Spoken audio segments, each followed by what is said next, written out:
হবে করতে বাধ্য। শরীয়ত যেখানে করবে বাধা, সেখানে বাধা বিরত থাকতে বাধ্য। অতএব আমরা যদি প্রকৃত মুসলিম হই, তাহলে একজন প্রকৃত মুসলিম হিসেবে আমাদের নিজেদের মনের সমস্ত চাওয়া পাওয়াকে ইসলামের অধীনস্থ করে দেই, এরই নাম হচ্ছে মুসলিম বা ইসলাম। সেই কথাটি আল্লাহর নবী জনাব মুহাম্মদুর রাসূলুল্লাহ সাল্লাল্লাহু আলাইহি সাল্লাম নিজের ভাষায় বলেছেন। আমার ভাষা নয়, আল্লাহ রাসূলের ভাষায়, খুব সুন্দর ভাষায় বলেছেন। আল্লাহ রাসূল বলেছেন, লা ইউমিনু আহাদুকুম হাত্তা ইয়াকুনা হাওয়াহু তাবিআন লিমা জিতু বিহি। আল্লাহ রাসূল কি বলছেন? লা ইউমিনু আহাদুকুম, তোমাদের মধ্যে কোনো ব্যক্তি অতক্ষণ পর্যন্ত প্রকৃত মুমিন হতে পারবে না, প্রকৃত মুমিন হতে পারে না। হাত্তা ইয়াকুনা, যতক্ষণ না হয়ে না যাবে, কি না হয়ে যাবে? হাওয়াউ, তার মনের কামনা, মনের ইচ্ছা, মনোবৃত্তি, এটা হয়ে না যাবে। কিসে কি না হয়ে যাবে? তবে আল্লেমা জিতবি, আমার দ্বারা আমার আনিত যে বিধান, আমার আনিত যে সংবিধান, আমার যে আনিত যে শরীয়ত, সেই শরীয়তের মোতাবিক নিজের ইচ্ছাকে, নিজের মনোবৃত্তিকে বানিয়ে না দেবে, ততক্ষণ পর্যন্ত কোনো ব্যক্তি প্রকৃত মুমিন হতে পারে না। তাহলে আল্লাহ নবী জনাব মুহাম্মদুর রাসূলুল্লাহ সাল্লাল্লাহু আলাইহি ওয়াসাল্লাম পরিষ্কার ভাষায় বলে দিচ্ছেন, যদি প্রকৃত যদি কাউকে মুমিন হতে হয়, প্রকৃত যদি মুসলিম হতে হয় আমাকে, তাহলে গেলে আল্লাহ রাসূল জনাব মুহাম্মদুর রাসূলুল্লাহ সাল্লাল্লাহু আলাইহি ওয়াসাল্লাম আল্লাহর পক্ষ থেকে যা কিছু নিয়ে এসেছেন, সেই সমস্ত আনিত বিধানের অধীনস্থে নিজের মনোকামনাকে, নিজের মনোবৃত্তিকে, নিজের ইচ্ছাকে, নিজের সবকিছুকে তার অধীনস্থ না করে দিতে পারবো, ততক্ষণ না পর্যন্ত আমরা প্রকৃত মুমিন হতে পারবো না। আল্লাহ রাসূল জনাব মুহাম্মদুর রাসূলুল্লাহ সাল্লাল্লাহু আলাইহি ওয়াসাল্লামের এই হাদিসটি, যে তোমাদের মধ্যে কোনো ব্যক্তি ততক্ষণ পর্যন্ত প্রকৃত মুমিন হতে পারবে না যতক্ষণ না তার সমস্ত ইচ্ছা অনিচ্ছাকে নিয়ে আমার দ্বারা আনিত শরীয়তের অধীনস্থ না করে দিবে, তার তাবে না করে দিবে, তার অনুগত্য না করে দিবে, সে প্রকৃত মুমিন হতে পারে না। তো আজ আমরা যারা এখানে যে কয়জন মানুষ উপস্থিত হয়েছি, যে কয়জন আমরা মুসলিম উপস্থিত হয়েছি, নিজের আত্মাকে জিজ্ঞেস করি, আমরা কতটুকু আল্লাহর রাসূল জনাব মুহাম্মদুর রাসূলুল্লাহ সাল্লাল্লাহু আলাইহি ওয়াসাল্লামের দ্বারা আনিত যে শরীয়ত, সেই শরীয়তের অনুগতশীল কতটুকু হতে পেরেছি, এটা নিজের আত্মাকে জিজ্ঞেস করলে, নিজের বুকে নিয়ে হাত রেখে নিজেকে জিজ্ঞাসা করলে, প্রশ্ন করলে আমরা এই উত্তর আমরা পেয়ে যাব। আমি মনে করি যে আমাদের মধ্যে যারা এখানে আছেন, আমি পুরো সুধারণা রেখে বলছি যে নিঃসন্দেহে আপ্রাণ চেষ্টা থাকে আপনাদের পুরো ইসলামকে ফলো করার। এটা আমার পুরো অন্ধবিশ্বাস বা এটা আমি সুধারণা রাখি। কিন্তু জানি না আছে কিনা এমন মানুষ যারা, এমনও আছে যতক্ষণ নামাজ পড়ে তখন তো ইমানদার মনে হয়, কিন্তু যেমনই মসজিদ থেকে বেরিয়ে যায় তখন ইসলাম তার শরীরে, তার চলাতে, তার ফেরাতে, তার কথাতে, তার বার্তাতে, তার ব্যবসাতে, তার চুলে, তার পরনে, তার কোনো কিছুতে ইসলাম আর খুঁজে পাওয়া যায় না। মানুষ মনে করে মানুষ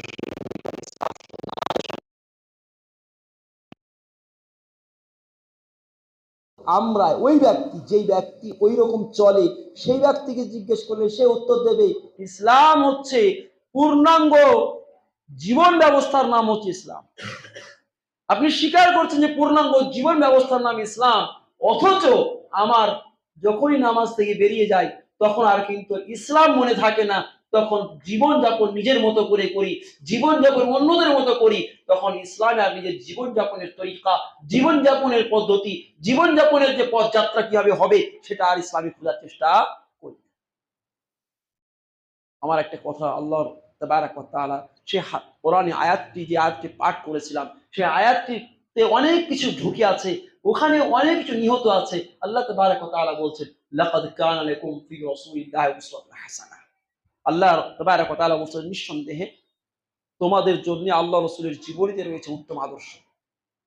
অর্থাৎ যদি পৃথিবীতে যদি কোনো জাতি যদি সফল হতে চায়, যে পৃথিবীতে যদি কোনো জাতি যদি নিজেকে যদি বিজয় জাতি হিসেবে যদি প্রতিষ্ঠা করতে চায়, পৃথিবীতে যদি কোনো জাতি যদি নিজেকে যদি রাজার স্থানে যদি বিরাজমান হতে চায়, তাহলে তার জন্য একটাই পথ, সেই পথের নাম হচ্ছে আল্লাহ রাসূল মুহাম্মদুর রাসূলুল্লাহ সাল্লাল্লাহু আলাইহি ওয়াসাল্লামের আদর্শে নিজের আদর্শকে গড়ে তোলা।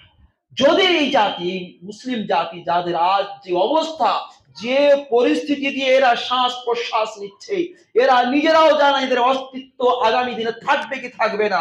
এরা নিজের অস্তিত্বের লড়াই লড়ছে, যে এরা এমনও পরিস্থিতিতে ভুগছে, জানি না আমার নাগরিকতা থাকবে কি থাকবে না। এই দুশ্চিন্তাই ভুগছে এই জাতি।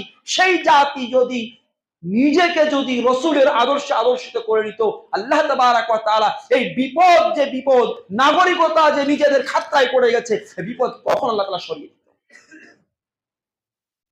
কিন্তু আমরা মনে করি, দোকানে বসে চর্চা করি, মোদি সাহেব, এই মোদি সাহেব এই করে দিল ওই করে দিল, কিন্তু আপনি বুঝতে পারছেন না এই ধরনের শাসককে আল্লাহ তাআলা নিযুক্ত করে দিয়েছে আমাদের নিজেদের আচরণ, নিজেদের চলন, নিজেদের আচরণ চরিত্রের কারণে। আমাদের কেমন চরিত্র, যে আমাদেরকে শাসানোর জন্য, আমাদেরকে সোজা করার জন্য, সতর্ক সজাগ করার জন্য, যে তোমরা এখন যদি সোজা না হও, আজ মোদি শাহ এসছে, আগামী দিনে কোন ফেরাউন আসবে কিছু বলার নেই। তাই এখনো সময় আছে, এখনো বেঁচে আছি, এখনো আমাদের হাতে অনেক সময় রয়েছে, অনেক কিছু বেঁচে আছে, এখনো আমরা নিজেদেরকে পরিবর্তন করতে পারি এবং অবস্থার পরিবর্তন ঘটাতে পারি। তাহলে আল্লাহ নবী জনাব মুহাম্মদুর রাসূলুল্লাহ সাল্লাল্লাহু আলাইহি ওয়াসাল্লামের আদর্শ হচ্ছে মূলত ইসলাম। আল্লাহ রাসূল জনাব মুহাম্মদুর রাসূলুল্লাহ সাল্লামের আদর্শ হচ্ছে মূলত ইসলাম। আর যদি ইসলামকে আমি পুরোপুরি পূর্ণাঙ্গভাবে পালন করতে চাই, তাহলে রাসূলের জীবনীকে নিজের জীবনে বাস্তবায়ন করতে হবে। রাসূলের জীবনী ছাড়া আপনি কারোর জীবনী দিয়ে নিজের জীবনকে কখনো আপনি যদি গড়ে তুলতে চান, তাহলে আপনি প্রকৃত মুসলিম বা মুমিন হতে পারবেন না। এটা আমার কথা নয়। আপনি হযরতে আয়েশা সিদ্দিকা রাদিয়াল্লাহু তাআলা আনহা উম্মাহাতুল মুমিনিন, উনাকে একজন সাহাবী প্রশ্ন করলেন, এসে মা কানা খুলুকুন নবী সাল্লাল্লাহু আলাইহি ওয়াসাল্লাম, হে উম্মাহাতুল মুমিনিন, আপনি বলুন আল্লাহ রাসূলের চরিত্র কেমন ছিল। ভালো করে শুনবেন, আল্লাহ রাসূলের চরিত্র কেমন ছিল। তো হযরতে উম্মাহাতুল মুমিনিন আয়েশা সিদ্দিকা রাদিয়াল্লাহু তাআলা উত্তরে বলছেন, তুমি কি কোরআন তেলাওয়াত করোনি, তুমি কি কোরআন পড়োনি? তো সাহাবী উত্তরে বলছেন, বেলা কেন, নিশ্চয় আমি কোরআন তো পড়েছি, কোরআন তেলাওয়াত করেছি, কোরআনের আমি অধ্যয়ন করেছি, সবকিছু করেছি। তখন হযরতে আয়েশা সিদ্দিকা রাদিয়াল্লাহু তাআলা আনহা বলছেন, কানা খুলুকুহু আল কোরআন, আল্লাহ রাসূলের আদর্শ চরিত্র ছিল কোরআন, আল্লাহ রাসূলের ক্যারেক্টার ছিল কোরআন। যদি আল্লাহ রাসূলের চরিত্র যদি কোরআন হয়ে থাকে, আল্লাহ রাসূলের যদি ক্যারেক্টার যদি কোরআন হয়ে থাকে, তাহলে কোরআনটাই হচ্ছে ইসলাম এবং ইসলামটাই হচ্ছে কোরআন। যদি কোরআনকে যদি পেতে হয়, তাহলে রাসূলের চরিত্রকে আমাকে পড়তে হবে, রাসূলকে যদি জানতে হয়, কোরআন আমাকে কোরআনের শিক্ষা অর্জন করতে হবে। কোরআনের শিক্ষা ছাড়া রাসূলকে জানা যেতে পারে না, কোরআনের শিক্ষা ছাড়া রাসূলের চরিত্র পাওয়া যেতে পারে না, কোরআনের শিক্ষা ছাড়া রাসূলের আদর্শ পাওয়া যেতে পারে না। তাহলে গেলে রাসূলের আদর্শ যদি পেতে হয়, সর্বপ্রথমে কোরআনকে শিখতে হবে, কারণ কোরআনটাই হচ্ছে রাসূলের চরিত্র এবং রাসূলের চরিত্র হচ্ছে কোরআন। তাহলে আজ আমরা নিজেদেরকে প্রত্যেকটি ক্ষেত্রে, আমি নাম দিয়ে বলছি না কোন ক্ষেত্রটা, প্রতিটি ক্ষেত্রে আমরা দেখি যে রাসূলের এখানে আদর্শ আছে কিনা। আমি যে আমার যে পোশাক, সেই পোশাকের রাসূলের আদর্শ আছে কিনা। আমার যে হেয়ার স্টাইল, এই হেয়ার স্টাইলে রাসূলের আদর্শ আছে কিনা। আমার যে দাড়ি, সেই দাড়িতে রাসূলের আদর্শ আছে কিনা। আমার যে চলন, সেই চলনে রাসূলের আদর্শ আছে কিনা। আমার যে খাওয়া পড়া, রাসূলের আদর্শ আছে কিনা। আমার যে শুয়া বসা, রাসূলের আদর্শ আছে কিনা। আমার যে পারিবারিক যে মানে উঠা বসা, আমার সেই পারিবারিক সমস্যাতে রাসূলের আদর্শ আছে কিনা। সার্বিক ক্ষেত্রে আপনার উচিত ছিল একজন মুসলিম হিসেবে, একজন মুমিন হিসেবে রাসূলের আদর্শকে খুঁজে বের করা এবং সেইভাবে নিজের পরিবার, নিজের জীবন, নিজের উঠা বসা, শোয়া, নিজের কাপড়, নিজের চুল, নিজের উঠা সবকিছু রাসূলের মতো হওয়া উচিত ছিল। তাহলে আমি প্রকৃত ইসলামকে পেতাম। আজ তো বড় দুঃখজনক বিষয়, আজ তো আমাদের মধ্যে, আপনাদের মধ্যে আছে কি জানি না, তবে আমাদের এলাকাতে অনেক আছে, আপনাদের এলাকায় আছে বলতে পারবো না। ইসলাম বুঝতে পারা যায় যখন মসজিদ আসে ততক্ষণ, যে লোকটা মুসলিম। যেমনই মসজিদে বেরিয়ে যায়, হয়তো বিড়ি ধরিয়ে দিল, খৈনি কচলাতে লাগলো, নাহলে দোকানে বসে গিয়ে আড্ডা দিয়ে দিল, দোকানে বসে টিভিতে দেখছে, মানে এমন কোনো অপরাধ নেই যে তার মধ্যে পাওয়া যাচ্ছে না। কিন্তু হয়তো বা নামাজটুকু পড়ে, কিন্তু সেই নামাজটুকুতে সন্তুষ্ট, সে মনে করে আমি ইসলাম পুরোপুরি ভাবে পালন করে নিচ্ছি। আবার এটা হতে পারে, আল্লাহ আল্লাহ তাআলা যে সূরা বাকারার 208 নম্বর আয়াতের মধ্যে যে কথাটি বলেছেন, এবং এই কথার যে প্রেক্ষাপট, সেই কথাটি আমি তুলে ধরছি, বোঝাতে চাইছি যে আমরা কতটুকু ইসলামের মধ্যে পরিপূর্ণভাবে দাখিল হতে পেরেছে কিনা, পরিপূর্ণভাবে দীক্ষিত হতে পেরেছে কিনা, সে কোরআনের আয়াতটা বুঝতে আমরা বুঝতে পারবো।